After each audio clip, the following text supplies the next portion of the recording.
এই পৃথিবীর সবচাইতে সহজ বিষয় কি জানেন? শৈশবকে হারানো। একটা শিশুর ঘড়ি হারিয়ে গেছে। পৃথিবীর সবকিছু হারালে মাইকিন হয়, কিন্তু শৈশব হারালে মাইকিন হয় না। এই ঘড়িটি হয়তো ছিল শৈশবের স্মৃতি। মনে হতে পারে যেটি হয়তো বা সাজানো। আসলে বিলে আড্ডা দেওয়ার জন্য আসছিলাম, তো সেখানে ক্ষেতের ভিতর ঘড়ি দেখতে পাওয়া। আসলে ছোটবেলা হারিয়ে গেলে আর মাইকিন করে ঘরে ফেরা হয় না। প্রায় আমাদের সমাজে শুনি একটা শিশু হারিয়ে গেছে, বা একজন লোক হারিয়ে গেছে, উচ্চতা 5 ফুট 6 ইঞ্চি, গায়ের রং শ্যামলা। প্রায় মাইকিন হয়, শহর থেকে অমুক হারিয়ে গেছে, গায়ের রং ফর্সা।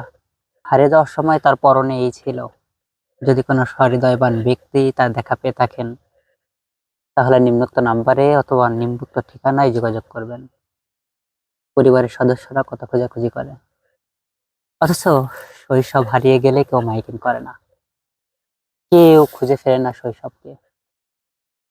জীবনে চলতে পথে কত মানুষের সাথে দেখা হয়, কত মানুষের সাথে যোগাযোগ হয়, সে মানুষগুলো একসময় হারিয়ে যায়। ঠিক যেভাবে হারিয়ে যায় ছোটবেলা সেই শৈশব। এই ঘড়িটি হয়তো ছিল এক সময়কার নিত্য সঙ্গী মানুষটির, কিন্তু আজ ঘড়িটি নিখোঁজ। কেউ খুঁজে ফেরেনি, কারণ শৈশব হারালে কেউ খুঁজে ফেরে না। আমাদের সমাজে একসময় আমরা যাদের সাথে চলি, একসময় আমরা তাদেরকেও হারিয়ে ফেলি। হয়তো সাংসারিক চাপে, নয়তো বা দৈনন্দিন কাজে ব্যস্ত থাকায় তাদের খোঁজ আর নেওয়া হয় না। আমাদের এখন আর মনে পড়ে না ছোটবেলায় কাটানো সেই বন্ধুত্বের মুহূর্তগুলো। বিকেল হলেই মিঠো পথে ঘোরাঘুরি, ছোটবেলার সেই স্মৃতিগুলো আর এখন আমাদেরকে ভাবায় না।